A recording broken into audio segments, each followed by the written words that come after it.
Yeoman Rand, the report you compiled about the recent activities of the brig inmates is exactly what the Starfleet Judge Advocate General's office requested. You are to be commended. Thank you, Mr. Spock. Harry, how did your hearing before the Federation magistrate go while we were on station K2? Not at all well, Cyrano. Terrible, in fact. Did he not listen to your reasons for mitigating your sentence regarding your actions on the android planet? Well, he didn't like me asking questions of the court. I merely asked them, would the embezzlement of Federation funds by members of the magistrate's office be prosecuted? I only wanted to know if my case were being heard by honest men.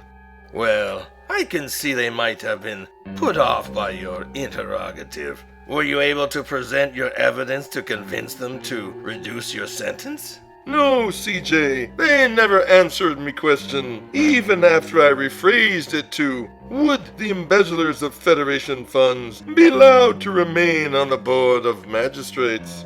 Yes, well, I can see how that might have disgruntled them.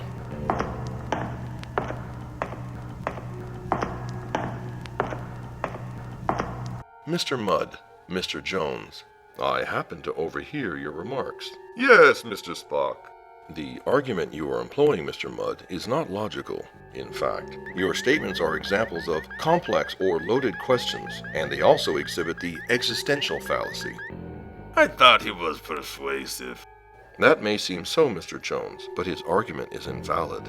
It employed a complex or loaded question, which is a statement that contains a controversial assumption, such as a presumption of guilt. The traditional example is the question, have you stopped beating your wife? Whether the respondent answers yes or no, they will admit to having a wife and having beaten her at some time in the past. Thus, these facts are presupposed by the question, and in this case, an entrapment, because it narrows the respondent to a single answer.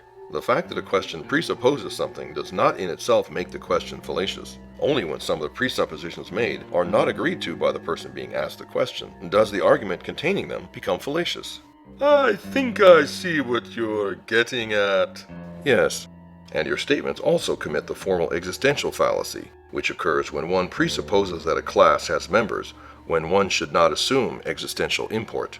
For example, the question, how tall can unicorns grow to be, makes the existential fallacy by assuming that there exist unicorns. Mr. Mudd, you employed this fallacy when you attempted to establish without proof the existence of embezzlers within the magistrate's office by the very form of your questions. Yes, of course. Thank you, friend Spock. Indeed. I shall definitely endeavor to reword my statements in the future, my good sir. That would be best.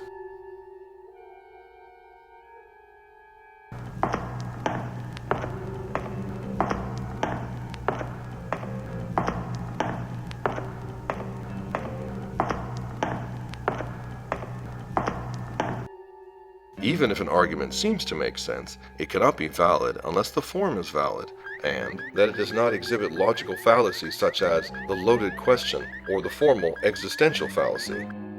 It's only logical.